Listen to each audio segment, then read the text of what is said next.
Adeline Blondiau a jamais lié à Saint-Tropez, sur les traces des lieux de tournage de Sous le Soleil. Adeline Blondiau a fêté ses 54 ans ce dimanche 9 février. Cet anniversaire est l'occasion pour Gala.fr d'aller sur les traces de l'actrice de Sous le Soleil à Saint-Tropez, une ville à laquelle elle est toujours attachée. Avant de démarrer une nouvelle vie dans la sophrologie, Adeline Blondiau s'est fait connaître comme épouse de Johnny Hallyday avec qui elle s'est mariée 2 fois.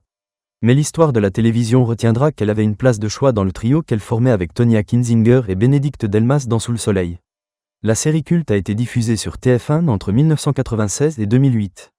En 2013, une suite de la série qui n'avait duré qu'une année sur TMC avait vu le jour sous le titre « Sous le Soleil de Saint-Tropez ». Car c'est bien ce côté carte postale d'un programme tourné véritablement dans le sud de la France qui a toujours fait rêver et permis au programme de s'exporter.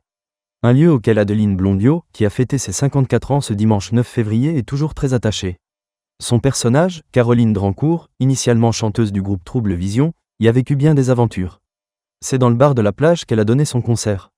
Mais l'endroit où la maman d'Aitor a le plus tourné à Saint-Tropez est probablement le Haras de Carreau, là où elle a vécu beaucoup de moments avec sa famille fictive et passé du temps avec les chevaux. La terrasse, le salon, la cuisine, les chambres, les écuries. Toutes les pièces du Haras ont eu droit à au moins une séquence dans la série de TF1.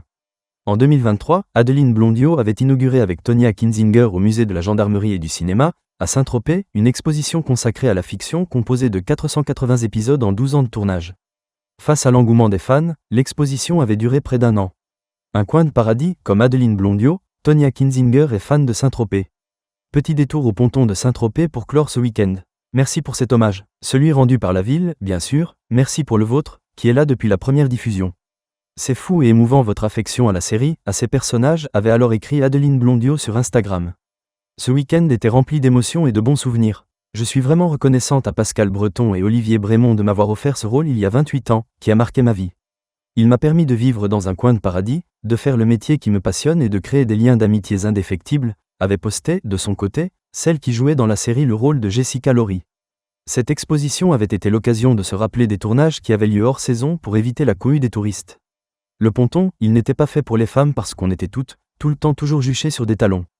Et il y a des prises horribles parce qu'on arrive hyper classe avec le plateau et boum, s'était souvenu Adeline Blondiau lors d'une interview accordée à 50 Inside sur TF1.